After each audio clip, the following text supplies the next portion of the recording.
November 2nd, 1944. Lorraine, France. The tanks of the 761st Tank Battalion rolled off their transport vehicles and assembled in formation at a French field depot near the town of St. Nicholas de Port, and their commanding officer, Lieutenant Colonel Paul Bates, received orders to report to the headquarters of the 3rd United States Army. The 3rd Army's headquarters was where General George Patton commanded.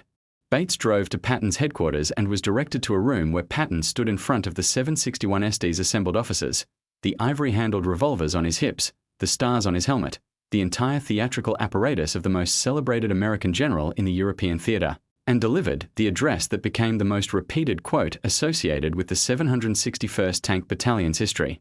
"Men, you are the first Negro tankers ever to fight in the American Army. I would never have asked for you if you weren't good. I have nothing but the best in my army. I don't care what color you are as long as you go up there and kill those Kraut Sansa bitches. Everyone has their eyes on you and is expecting great things from you. Most of all, your race is looking forward to your success. Don't let them down, and damn you, don't let me down." The men of the 761st had been waiting 3 years for someone to say something like that to them.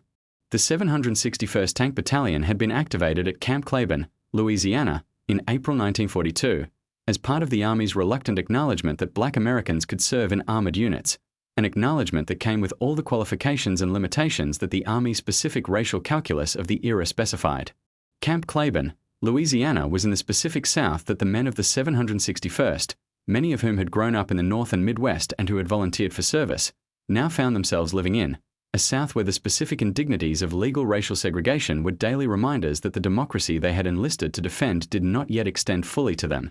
The German prisoners of war who passed through Camp Claiborne on their way to prisoner of war camps in the interior of the country ate in the same mess halls that Black American soldiers were denied entry to. The buses in the towns near Camp Claiborne carried German prisoners in the front seats and Black American soldiers in the back seats. The men of the 761st understood the irony with the clarity of men whose lives had been shaped by exactly this kind of irony. They were training to fight for a country that had not yet decided they were entitled to the full citizenship that the fighting was supposed to defend. They trained anyway. They trained with the specific intensity of men who understood that their performance would be used as evidence in an argument that the Army had already decided the outcome of, that their failures would be cited as proof of what the institution already believed, and that their successes would be explained away as exceptions that did not challenge the rule. They trained to be too good to explain away. The 761 SD's commanding officer for most of its pre-combat training period was Captain David Williams, later succeeded by Lieutenant Colonel Paul Bates, who had been assigned to the battalion specifically because his record showed him capable of doing what the 761st required, training soldiers with the same professionalism regardless of their race, and defending those soldiers' performance and reputation against the institutional pressures that sought to undermine it. Bates was a white officer from a southern state who had arrived at his assignment without the racial assumptions that the culture he grew up in had tried to instill, or who had arrived with those assumptions and had abandoned them when the evidence of his soldiers' capability made them untenable.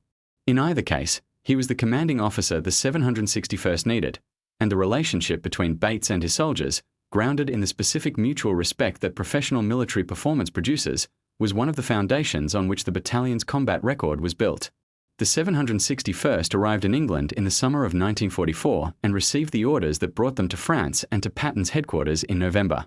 They entered combat for the first time on November 7, 1944, near the town of Morville-Lesvic in Lorraine, France, where they encountered the German defensive line in the specific form that winter fighting in the Lorraine mud took: prepared positions, limited visibility, terrain that channeled armor into killing zones that German anti-tank guns had pre-registered.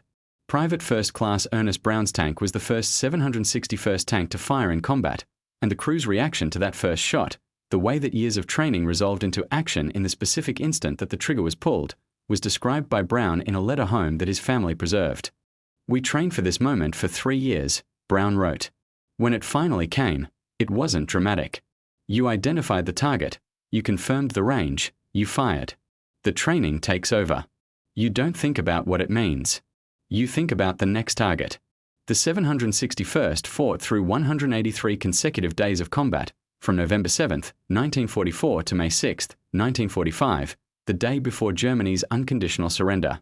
They fought in France, Belgium, Luxembourg, the Netherlands, Germany, and Austria, participating in the Lorraine Campaign, the Battle of the Bulge, the drive across Germany, and the final liberation of the concentration camps that were among the war's most horrifying discoveries.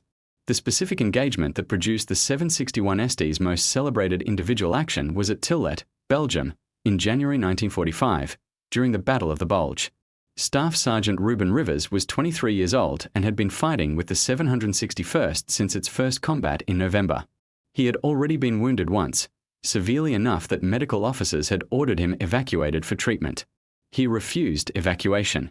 At Tillet, Rivers's tank was leading the 761 ST's advance when it struck an anti-tank mine that destroyed the tank's right track and immobilized it on a road under direct fire from German defensive positions. Rivers stayed with his tank.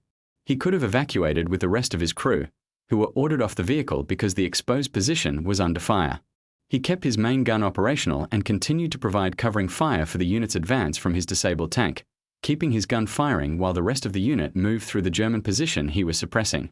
He was killed in the final engagement of the Tillet battle, his tank finally destroyed by German fire that his covering had prevented from engaging the rest of the 761st long enough for the battalion's objective to be taken. He received the Distinguished Service Cross. He deserved the Medal of Honor.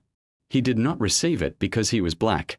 Ruben Rivers received the Medal of Honor in 1997, at the same White House ceremony where Vernon Baker and the other Buffalo soldiers received theirs, 52 years after he died. The 761st Tank Battalion received the Presidential Unit Citation in 1978, 33 years after the war ended, when the Army finally formally acknowledged what the battalion's combat record had demonstrated since November 1944. The 761st had fought in 6 countries in 183 consecutive days without losing a single assigned mission. They had destroyed or captured hundreds of German armored vehicles, artillery pieces, and military installations. They had participated in the liberation of concentration camps in Germany and Austria, including the subcamp of Gunskirchen in Austria, where the men of the 761st saw something that the training at Camp Claiborne and the humiliations of Louisiana had not prepared them to see, the specific terminus of the racial ideology that the war they were fighting had been fought to destroy.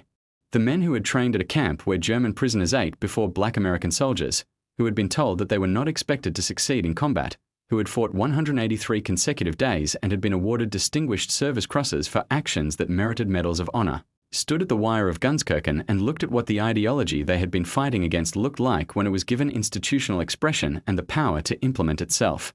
The connection was not lost on them. Sergeant William McBurney, who had been with the 761st since Camp Claiborne and who was one of the liberators of Gunskirchen, described what he saw when the gates opened in terms that captured what the liberation meant to men who had spent 3 years fighting 2 wars simultaneously. The people coming out of that camp, McBurney said, "I've never stopped seeing them. They were the ones we were supposed to be fighting for. They were what fascism looked like. And I thought, we have our own version of this at home. Not the same thing, but the same idea, that some people are worth less than others because of what they look like. We fought against that idea in Germany. We came home and kept fighting against it at home." He was right about both things. The 761st had fought against the ideology of racial hierarchy in Europe. The men who came home to an America where that ideology, in its American form, was still enforced by law in many states and by custom in many more. They fought that too.